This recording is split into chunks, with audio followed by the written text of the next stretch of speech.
Throughout the 2000s, handheld console gamers were treated to the Advance Wars series. Roll on to 2017 and Advance Wars got a spiritual successor called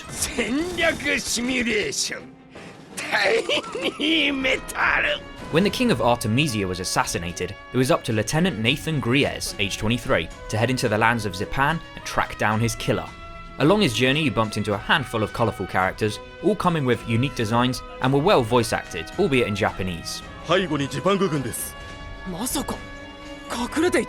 It was a shame though that you couldn't actually choose to play as any of these different commanders, and it would have been nice if each of them had perhaps different abilities or special moves. Every mission's objectives were the same, either to kill all the enemy or to capture their HQ. And all of the maps visually looked very similar to one another. There were no weather conditions to mix things up. Every map had fog of war right from the start, rather than making it something that cropped up every now and then. But in saying that, chess always has the same objectives and is always played on the same board, and that's pretty popular.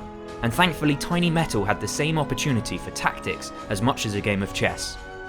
Each unit had its own strengths and weaknesses. Infantry may not have had as much in the way of firepower, but they could capture buildings. Tanks, which were here called metal, making heavy tanks called heavy metal.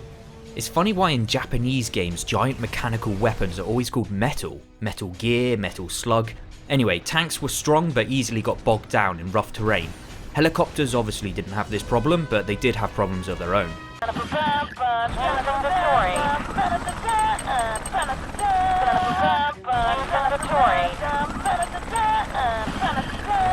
So you always had to be thinking about how to get the most out of each unit.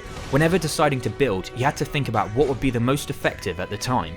You had to build an army that would work together, leaving no weaknesses, whether it was on the ground or in the air.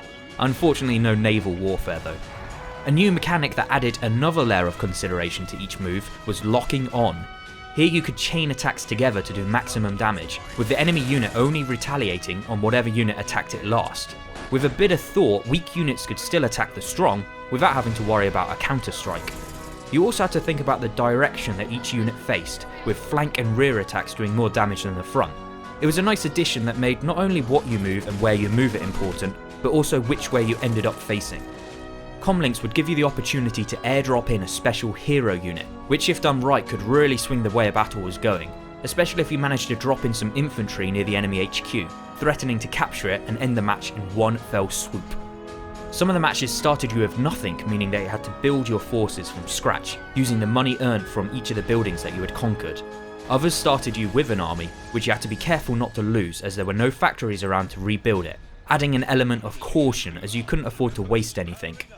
Unfortunately though, the game was incredibly easy, at least until New Game Plus mode. This kind of put a downer on the whole tactical thinking element, when mistakes were never really that damaging. You could go through the relatively short campaign or the long list of skirmish matches without ever failing at a mission. However, to add a bit more of a challenge, you could make sure to explore every level thoroughly to find extra secret missions or unlock new heroes. Grady is known in the Air Corps as being an exceptionally skilled and tough. This pilot, famous for having flown successfully combat missions of up to 16 hours and longer without any sleep. What? Tiny Metal brought back plenty of good memories from old Advance Wars days, but it didn't quite reach the dizzying heights that those games used to. It lacked a little variety and could have done with a bit more personality, but the additions in gameplay were welcome. At release, it simply stated that multiplayer was coming soon, which was something to look forward to. Playing against another human always makes a strategy game more fun. Until next time, thanks for watching.